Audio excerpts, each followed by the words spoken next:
দেশৰ প্ৰধানমন্ত্ৰী নৰেন্দ্ৰ মোদীলৈ কংগ্ৰেছৰ 9টাকৈ প্ৰশ্ন চৰকাৰৰ 9 বছৰ বৰ্ষ পূৰ্তিত মোদীৰ পৰা 9টা প্ৰশ্নৰ উত্তৰ বিচাৰিছে এতিয়া কংগ্ৰেছে কি প্ৰশ্ন আমি এই মুহূৰ্তত আপোনালোকক জনাব বিচাৰিছো কংগ্ৰেছৰ ফালৰ পৰা দেশৰ প্ৰধানমন্ত্ৰী নৰেন্দ্ৰ মোদীক 9টা প্ৰশ্ন উত্থাপন কৰিছে এই মুহূৰ্তৰ খবৰ প্ৰধানমন্ত্ৰী নৰেন্দ্ৰ মোদীলৈ কংগ্ৰেছৰ ফালৰ পৰা 9টা প্ৰশ্ন উত্থাপন চৰকাৰৰ 9 বছৰৰ বৰ্ষ পূৰ্তিত মোদীৰ পৰা 9টা প্ৰশ্নৰ উত্তৰ বিচাৰিছে কংগ্ৰেছে প্ৰথম প্ৰশ্ন নিবনুৱাৰ সমস্যা বৃদ্ধিৰ পাছতো কিয় মোদীয়ে নিজৰ বন্ধুক বিক্ৰী কৰি আছে ৰাজহুৱা সম্পত্তি দ্বিতীয় প্ৰশ্ন কৃষকসকলৰ উপাৰ্জন কিয় দুগুণ হোৱা নাই কৃষকসকলৰ বাবে কিয় এমএছপি আইন বনোৱা আইন প্ৰস্তুত কৰা নহয় কৃষকসকলৰ বাবে কিয় এমএছপি আইন প্ৰস্তুত কৰা নহয় এলআইসি আৰু এসবিআই জমা কৰা সাধাৰণ লোকৰ ধন আদানীক লাভান্বিত কৰিবলৈ কিয় বিনিয়োগ কৰা হৈছে আদানীৰ কোম্পানীত 20,000 কোটি টকাৰ গৰাকী কোন প্ৰধানমন্ত্ৰীয়ে কিয় উত্তৰ নিদিয়ে চীনক ৰঙা চকু দেখুৱাৰ কথা কোৱা প্ৰধানমন্ত্ৰীয়ে আমাৰ দেশৰ ভূমি দখল কৰি থকা চীনক কিয় ক্লিন চিট দিছিল প্ৰধানমন্ত্ৰীয়ে ক'ব লাগে যে নিৰ্বাচনী লাভৰ বাবে বিভাজনমূলক ৰাজনীতি ব্যৱহাৰ কৰা হৈছে আৰু সমাজত ভয়ৰ পৰিৱেশ সৃষ্টি হৈছে ষষ্ঠ প্ৰশ্ন মহিলা আৰু দলিত সংখ্যালঘুসকলৰ ওপৰত হোৱা অত্যাচাৰৰ ক্ষেত্ৰত প্ৰধানমন্ত্ৰী কিয় নীৰৱ হৈ থাকে জাতিগত লোকপিয়লৰ দাবীত প্ৰধানমন্ত্ৰী কিয় নীৰৱ সপ্তমটো প্ৰশ্ন সাংবিধানিক আৰু গণতান্ত্ৰিক প্ৰতিষ্ঠানসমূহক কিয় দুৰ্বল কৰা হৈছে বিৰোধী নেতা আৰু চৰকাৰক কিয় লক্ষ্য কৰা হৈছে অষ্টম প্ৰশ্ন এমজি এনৰেগাৰ দৰে আঁচনি কিয় দুৰ্বল হৈ আছে নৱম প্ৰশ্ন কৰোনাৰ সময়ত প্ৰাণ হেৰুৱা 40 লাখ লোকৰ পৰিয়ালে কিয় ন্যায় নাপালে জনতাক দিয়া প্ৰতিশ্ৰুতি পালন নকৰাৰ বাবে মোদীক ক্ষমা বিচাৰিবলৈ আহ্বান জনালে কংগ্ৰেছে আৰু 9টা বছৰত 9টা প্ৰশ্ন সন্নিৱিষ্ট কৰি কংগ্ৰেছে প্ৰকাশ কৰিছে বুকলেট এটা অতি গুৰুত্বপূৰ্ণ খবৰ দেশৰ প্ৰধানমন্ত্ৰী নৰেন্দ্ৰ মোদীক উদ্দেশ্যি কংগ্ৰেছৰ ফালৰ পৰা এটাৰ পাছত আন এটা সৰ্বমুঠ 9টা প্ৰশ্ন উত্থাপন কৰিছে সেই 9টা প্ৰশ্নৰ ভিতৰত অগ্ৰাধিকাৰ লাভ কৰিছে কেইবাটাও গুৰুত্বপূৰ্ণ প্ৰশ্নই কৃষকসকলৰ পৰা আদি কৰি বা বিভিন্ন ধৰণৰ ক্ষেত্ৰ কেন্দ্ৰ কৰি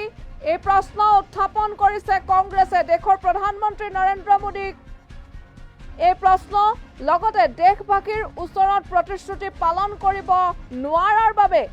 মোদীয়ে ক্ষমা খুজক বুলি ক'লে কংগ্ৰেছে মন্তব্য শুনক कल 27 तारीख को कांग्रेस पार्टी ने 35 शहरों में इस 9 साल 9 सवाल लेकर प्रेस कॉन्फ्रेंस आयोजन किया है कल और परसों 27 और 28 दोनों दिन होंगे पर ज्यादातर प्रेस कॉन्फ्रेंसेस कल ही होंगे 27 तारीख को हमारे कई सांसद और हमारे कई सीनियर लीडर के कई नेता पदाधिकारी सब लोग जाएंगे और इसका विमोचन भी होगा इन शहरों में 9 साल 9 सवाल का जो डॉक्यूमेंट है जो दस्तावेज है जो रिपोर्ट है ये एक रिपोर्ट कार्ड है ये मानकर चलिए कि ये एक रिपोर्ट कार्ड है और इसमें हर एक सवाल के लिए जो बैकग्राउंड जानकारी जरूरत है उसमें दिया गया है क्यों ये सवाल पूछा गया है किस संदर्भ में ये सवाल पूछा गया है और देश को क्या भुगतना पड़ रहा है क्योंकि प्रधानमंत्री इन सवालों पर चुप है ये रिपोर्ट कार्ड अंग्रेजी में है और हिंदी में भी दोनों में आज दरअसल प्रधानमंत्री को माफी दिवस मनाना चाहिए पिछले 9 साल जिनका लेखा जोखा अभी जयराम रमेश जी ने आपके सामने रखा उस लेखा जोखा को अगर आप देखते हैं तो आज सिर्फ और सिर्फ मिच्छामी दुक्कड़म कहना चाहिए प्रधानमंत्री को इसके अलावा और 2 शब्द के अलावा तीसरा नहीं बोलना चाहिए प्रत्येक हिंदुस्तानी से प्रत्येक भारतीय से जिसके साथ विश्वासघात हुआ उससे वो माफी मांगे जो अगर आप लोग नेटफ्लिक्स देखते हैं फिक्शनल नॉवेल्स पढ़ते हैं तो लिखा हुआ आता है काल्पनिक है पिछले 9 साल में जितनी बातें इन्होंने की अपने मैनिफेस्टोज में की अपने वादों में की अपने भाषणों में की अपने मन की बात में की तमाम बातें काल्पनिक थी, उनका हकीकत से दूर दूर तक कोई लेना देना नहीं था। मेरी और आपकी जिंदगी पर उसका कोई प्रभाव नहीं पड़ा। तो इसलिए हम उनसे मांग कर रहे हैं कि आप, जब हम आपसे पिछले 9 साल का हिसाब मांगते हैं, तो आप अब 900 साल पीछे मत ले जाइए इतिहास में कि 900 साल पहले ये हुआ था, 800 साल पहले ये हुआ था, 700 साल पहले ये, किसी को कोई रुचि नहीं। सब यह जानना चाहते हैं कि पिछले 9 साल में आपने क्या किया। जो पेट्रोल 60 रुपए लीटर आपको उस वक्त महंगा दिखता था, आज वो 100 में बेचते हुए कहते हो कि साहब श्रीलंका में देखो कितने में बिक रहा है, पाकिस्तान में कितने में बिक रहा है।